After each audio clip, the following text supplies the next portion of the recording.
I'd like to say hello, everyone, and welcome to the first Near Tools working group meeting. So first, I'll give a quick overview of developer governance.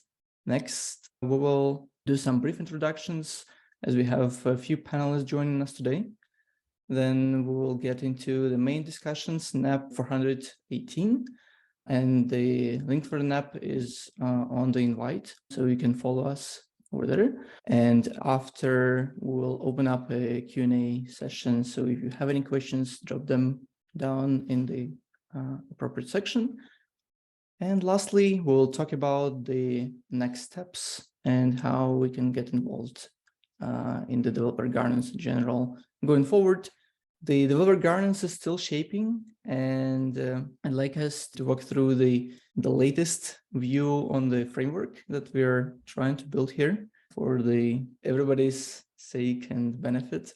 Over the last few months, we've been engaging with the community over this initiative, which is about bringing people and organizations together to help build a decentralized developer governance and ecosystem for near community. They want to empower everyone to contribute from idea to code. We've been bucketing most of the developer community activities into 4 buckets right now: ideation, implementation, review, and support. And I just want to quickly highlight them and bring some context. So first, ideation is about sharing and exploring the ideas. So it's the very first step, and we'd like everybody to be able to have a place where you can share your ideas and iterate on them. It's very important to have such a place, so we are all on the same page, because previously we were scattered across all sorts of resources. Now we have this Gigs board, which helps us to bring everybody to the same place, make it a feed of new ideas sparkling there, and also further iterations that we will discuss shortly. So if you want to share your idea, please check it out. It is hosted on Near Social, by the way. Sometimes before you have an idea, you want to explore it and brainstorm before posting. And community groups is a perfect place to do so. Community groups are self-organized. It's permissionless. You can join, you can build your own. It's a great tool for the community to ideate. We currently have a bunch of them already. You can see them on the screen, and there are more on the Go forum. For example, that Zero Knowledge group is shaping right now. And we also have tools, and we don't have specific working groups or community groups like Python tooling. So it's very narrow. It could be broad, it could be narrow. Doesn't really matter. And the next iteration would be then to jump into iteration or implementation. And after you have an idea, after you discussed it, there could be somebody to submit a solution, or you can also propose a solution initially. So this is natural evolution of your idea, basically. Yeah, you can also help others to find a solution. So feel free to collaborate there. And it's also hosted. It's the same big Gigs board allows you to do so. Moving forward and closer to what we are having the meeting for today, which is in NAPS, which is more formal one. We have this meeting with leading experts in the key areas we identified initially, and we defined the standards for the whole ecosystem here. And this is important to be aligned and help applications to build certain expectations about how things could operate and what to expect from third-party applications. And standards are helping us a lot. So NAPS is a crucial part, in my opinion, to get us forward and scale. Then basically, even closer to what we are doing today is the review stage. Once the NAP is submitted, experts will help to shape it and pass the review and consider it for approval, so basically this step involves experts, auditors, and currently working groups in general, helping us to move forward. Currently, we have 4 areas, in the protocol, the contract standards, wallet standards, and today we are excited to launch a new one, the tooling working group. Let's jump right into the structure of and like roles of the working groups, or like mostly like NAP process. And there are basically 4 key roles. The author, anybody can be the author of the NAP and submit the proposal.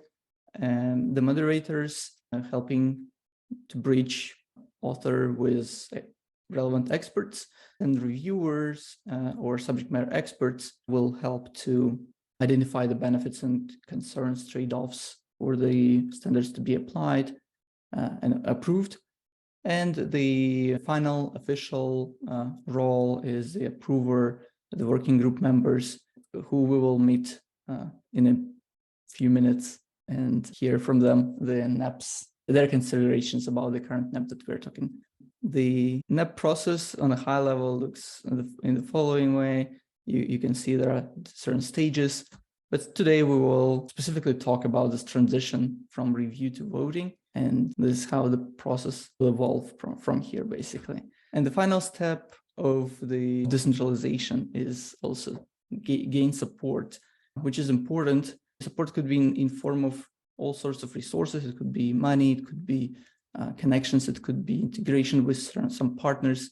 So all sorts of things that you can request and expect people to also share with you. And some companies will join GIG's board to find their champions so they can sponsor or just help with some expertise in the area. So that's basically the fast overview of the developer governance in general. It's very focused and narrow. The only goal here is to make developer contribution successful. So let's move to introductions and let's meet those who joined us today. The first group of people that I want to bring to stage are our lovely working group members who are forming our tooling working group right now. So let me hand it over to Sergey to introduce himself. Thank you a lot. Hey all, my name is Sergey. Like hiking, like cycling, like playing Ultimate. And for the last 2+ years, I'm in a new ecosystem, working right now at Pagoda on tooling mostly. Like near API.js, near CLI, create new app, other stuff. Like in 2022, we were working on the SDK, JavaScript SDK. And yeah, happy to be here. Thanks. Nice. David, can you go next? Hi everyone, I'm David. I'm the engineering manager on the tools team, and I've been with Pagoda for coming up to 5 months now. Yeah, really excited to do the first one of these slightly overdue votes. Thanks for organizing this, Vlad. Awesome. Bo. Cool. Thanks, Vlad. So I'm Bo. I have been working in your ecosystem for 3 years, and right now I work in both tools group and in developer governance team. My recent work is in SDK.js, and I'm still working on release it to 1.0. And I also like hiking and camping. Nice. So the next group of people are moderators, and I'm today here joining us from the European time zone, helping to navigate this call. Max and Ori are helping me out as well for other working groups. So let me introduce myself. I'm Vlad. I worked for Pagoda for 3 years as well, and I've been exciting to work on all sorts of projects across the ecosystem, ranging from near core itself, and then indexers, explorer, tooling, helping to shape developer governance and working groups. So this is where I'm standing right now. And let's introduce our author of the NAP that we're going to discuss today, Austin Abel, who is former employee of Pagoda Inc. and now is a community member and helping us to move and iterate forward and shape the NAPs. Unfortunately, due to the time zone, he couldn't attend the call today, but we synced beforehand and confirmed that everything is up to date in regards with the NAP, and he believes that all the concerns that are listed on GitHub are already more or less addressed, and he's happy to update PR if anything needs to be added there. So I believe Bo will take the presentation of the NAP for Austin today. Yeah, so finally, we're getting to the NAP itself, and today we have one NAP to review. It's NAP 418. Objective is to allow attached deposit in view context of function call execution on here. So I'd like to invite Bo to speak to it. Yeah, thanks a lot. So this NAP is about allow attached deposit in view context. As Vlad has introduced before, Austin cannot make this meeting, so I would be represent him to do the other summary and on behalf of him. So Austin was previously want to add in a feature to the SDK that to automatically add in like attached deposits for certain functions.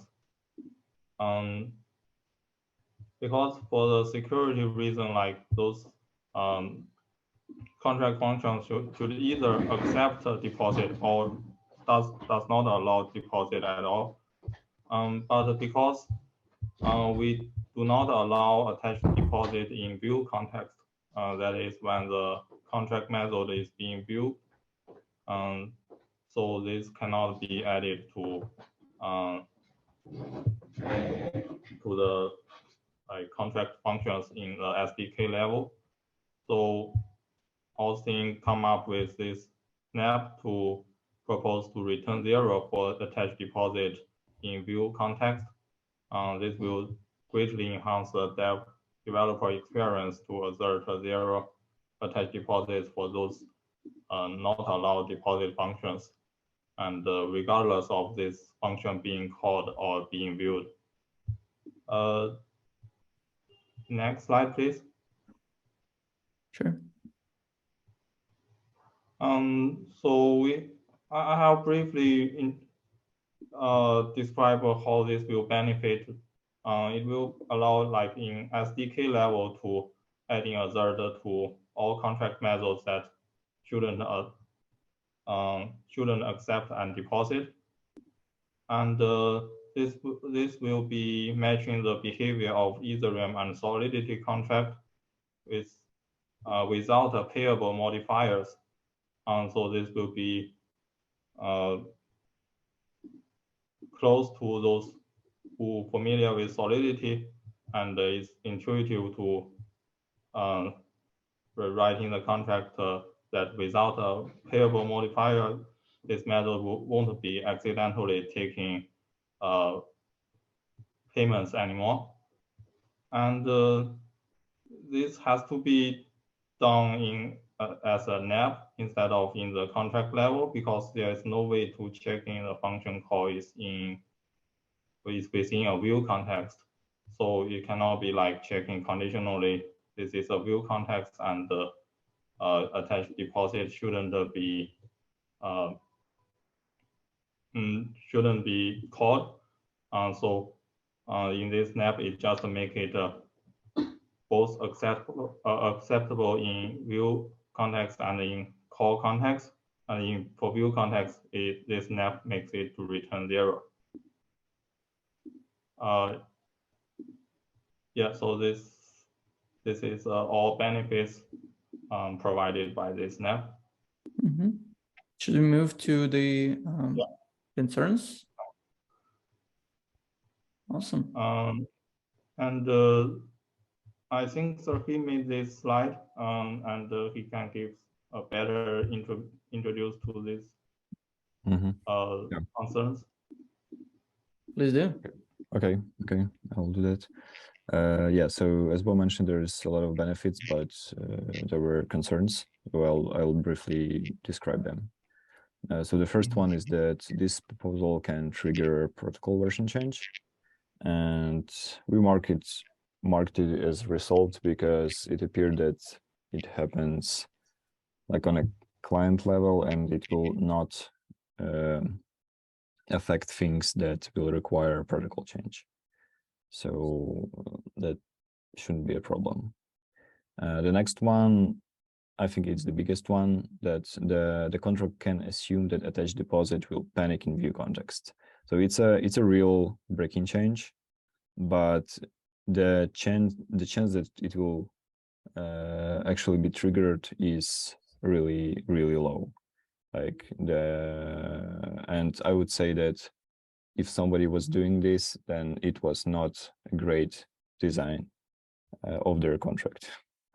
Yeah, so we decided that we can live with that, and we will like not fix it. I know we'll not do something about it.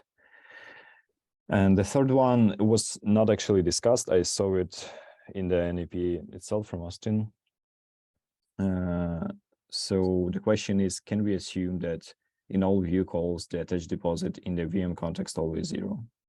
So I guess we can briefly discuss it right now and make a decision if it can affect our decision.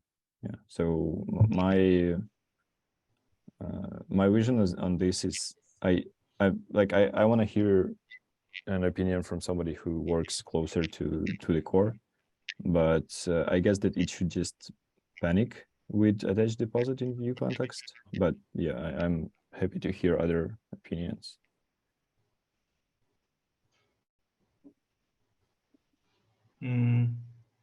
I haven't I haven't thoroughly reviewed the logic for the attached deposit implementation in core, but I believe for like general Rust, it initialize some VM context with default to 0 if it's a integer type. That's the case for the context deposit. But we can always check if that's like the default has been set otherwise.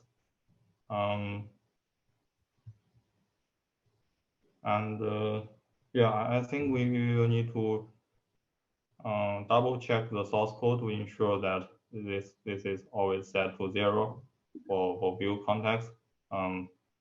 It should be able to, it should be enforceable and won't be a problem in the implementation. Flo may have more knowledge in the core on this. As far as I remember, the current implementation near core basically has 2 implementations for running a function. So when the function is executed in regular like transaction function call context, it has full all the implementations for all the host methods. While when we are running the view function, there is a special host function implementations, and most of them are actually kind of panicking, returning an error, and attached deposit is currently panicking this way, so it aborts the WASM execution, and I believe it's totally fine to replace that implementation to return 0.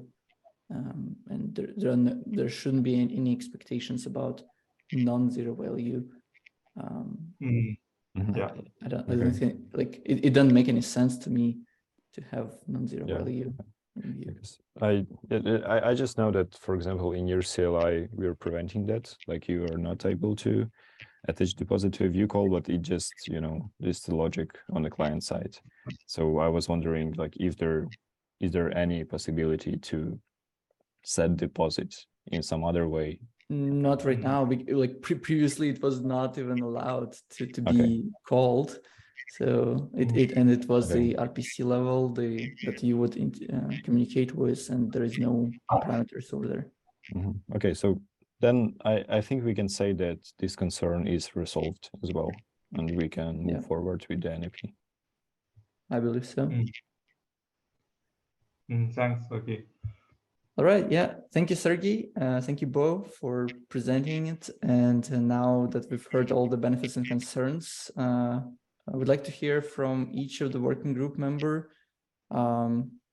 their opinion and how they are leaning towards the approval or rejection of the snap. So this basically brings us to the voting stage as per the NAP process. And who wants to start first to communicate their opinion? I can jump in. Jump in seems to be a relatively minor change. Seems to have a decent amount of benefit instead of making it easier to write simple view function calls. So we seem to have thought about the potential downsides. So it's a yes from me.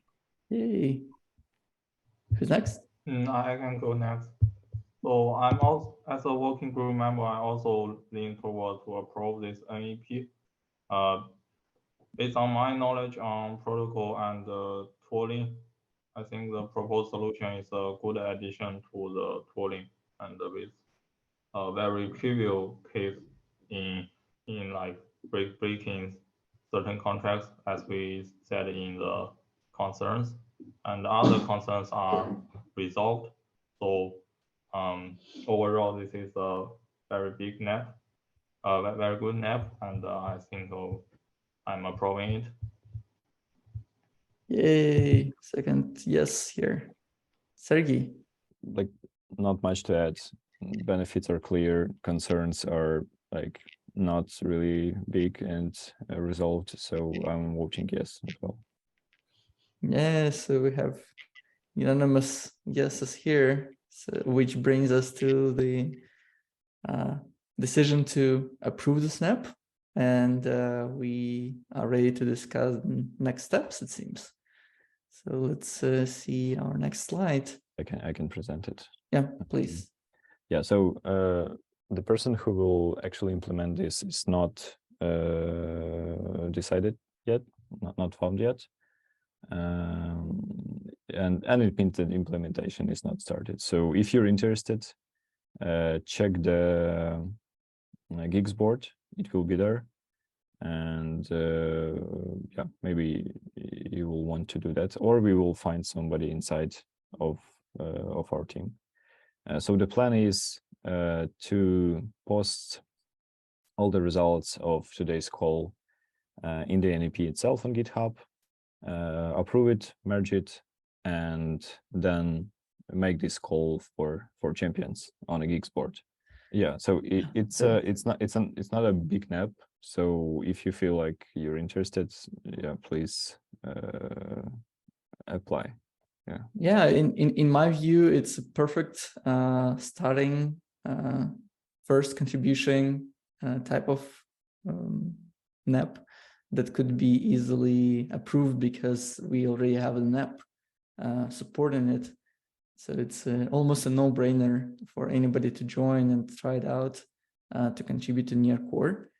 And you don't need to even wait for the gigs board posting, given that the NAP is there and the pull request, you can just reference this NAP pull request when you're submitting a pull request on near core. And we strongly encourage you to try it out. And yeah, definitely would be great to see more people contributing to near core. All right, thanks everybody for presenting it. We are ready for Q&A. I don't see any questions, so let's move forward. with some close enough notes that I believe is important to understand better the future ahead of us and how to get involved into DevGov in general. So once again, just to reiterate, the DevGov gigs.near.social is where you can submit and search for ideas and collaborate there. Then the NAPS is another very important way to contribute on a more formal level when you want to scale beyond just one application and you want to bring all the wallets up to speed or all the tooling up to speed. This is the best way to influence the direction. We also have the board on GitHub that is easier, that makes it easier to follow along all the NAPs. Currently, the tooling working group has just started, and we only have a single NAP over there. But if you will follow this link, you will find all the NAPs that are currently at different stages in different work groups, so you can contribute there. And who knows, maybe your view will help to shape the better security aspect of some NAPs, or just bring some fresh ideas there how to improve without trade-offs. So we'd strongly encourage you to give it a look. There is also a Telegram channel don't miss the announcements. And yeah, in general, if you want to learn more, go to neardevgov.org and follow our Twitter and Telegram account. I'd like to thank you, all the community, the author of the Snap, Austin Abel, the working group members, both Sergey and David, who helped a lot to move it forward and provide their expertise. Also Marcelo, to serve as a subject matter expert for this Snap, and the community who participated and joined us today and will watch this recording later on YouTube. It's a team effort, and I'm excited to see that we are shaping more and more dedicated working groups around experts, and I hope to see more in the future of Near ecosystem. Thanks, everybody.